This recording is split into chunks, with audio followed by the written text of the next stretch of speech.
Olá, irmãos e irmãs, muito bem-vindos a mais um momento de meditação do Santo Evangelho com o Padre Luciano de Almeida. Hoje, segunda-feira, 16 de janeiro, já estamos na metade do mês.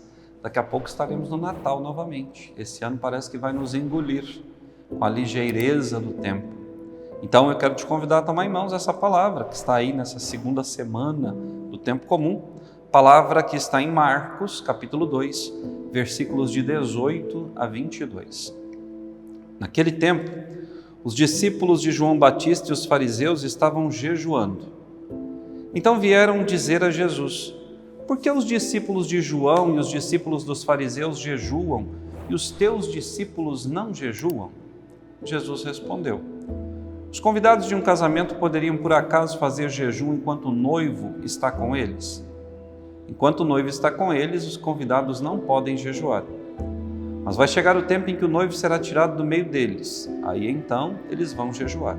Ninguém põe um remendo de pano novo numa roupa velha, porque o remendo novo repuxa o pano velho e o rasgão fica maior ainda. Ninguém põe vinho novo em odres velhos, porque o vinho novo arrebenta os odres velhos e o vinho e os odres se perdem. Por isso, vinho novo em odres novos.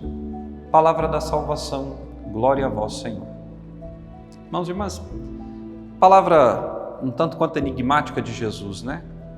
Quando perguntado pelos discípulos de João e os fariseus o porquê eles jejuam e os discípulos de Jesus não. Jesus responde que pelo fato do noivo estar com eles, né?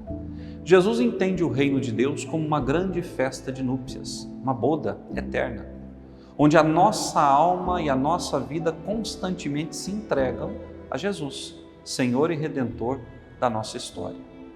Nas bodas, nós sabemos, é festa.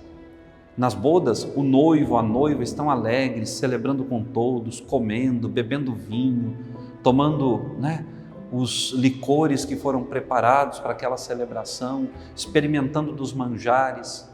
Enquanto estamos em festa, ou seja, enquanto o noivo está presente no meio de nós, a noiva, não há por que fazer jejum. Jesus depois lança essa parábola do pano novo em roupa velha e do vinho novo em odres velhos. Vejam, não adianta o jejum dos discípulos de João e o jejum dos discípulos dos fariseus se esse jejum não conduz à conversão. Às vezes, nós vemos nas nossas comunidades, até mesmo na nossa família, pessoas que fazem jejum, que se mortificam, pessoas que deixam de lado essa ou aquela coisa, mas que por dentro continuam os mesmos, que nas suas atitudes continuam mesquinhos, são grosseiros, estúpidos, não têm paciência com os irmãos. Ora, veja, Jesus fala que não tem sentido fazer jejum, mas continuar velho. O jejum, a mortificação, qualquer tipo de penitência, ela só tem sentido se me levar a uma conversão verdadeira, a uma mudança radical de atitudes. Não adianta passar o dia de joelho rezando, mas continuar falando mal dos outros, pensando mal, fazendo fofoca, inventando mentiras. Não adianta celebrar a missa sendo sacerdote ou bispo, até mesmo o Santo Padre ou Papa, se o nosso coração não se entrega inteiramente àquele que está ali se dando por nós. Não tem sentido oferecer o sacrifício, mas não tomar parte nesse sacrifício. Irmãos e irmãs, essa é a atitude dos fariseus e dos discípulos de João que Jesus questiona. Mas Jesus diz: chegará um tempo em que o noivo será tirado. Ou seja, depois que ele for morto, ressuscitar e voltar ao céu, aí sim, nós em preparação para a sua segunda vinda, para que sejamos encontrados prontos para recebê-lo, nós sim jejuaremos, faremos sacrifícios. Mas de que valem os holocaustos e os sacrifícios se o coração está longe de Deus? Não adianta, não tem sentido. Eu não posso colocar o vinho novo do Espírito Santo de Deus numa carcaça velha, num odre velho. Porque o vinho novo do Espírito Santo, ele vai explodir com tudo, vai terminar com tudo. E não vai sobrar nada. Vai perder-se o vinho e vai perder-se o odre. Para que o Espírito Santo possa agir na minha vida e possa produzir os frutos que ele pode produzir, eu preciso dar a Deus esse voto de confiança, preciso ser humilde o suficiente e reconhecer as minhas misérias para que esse Espírito me faça novo. Uma música que eu gostava muito quando participava do grupo de oração, que diz o seguinte: e me faz novo, todo novo, renovado em Jesus. E me faz novo, todo novo, renovado em Jesus.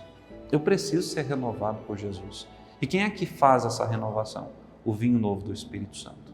Quem é que dá sentido ao meu jejum? O vinho novo do Espírito Santo.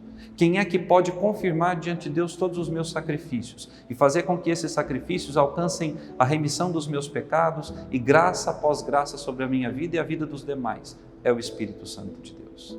Portanto, não tem sentido sacrificar-se apenas para mostrar-se diante dos homens. É preciso antes conversão interior, para que o exterior realmente fale daquilo que o coração está cheio. Quantas vezes nós pregamos, falamos, testemunhamos apenas da boca para fora e isso cai no coração e nos ouvidos das pessoas como uma chacota, porque elas escutam a nossa pregação, mas olham a nossa vida aí. Então, portanto, é preciso ter consciência de que cada atitude nossa precisa estar cheia e repleta do Espírito Santo de Deus para ter valor aos olhos de Deus. Que o Senhor te abençoe e até amanhã.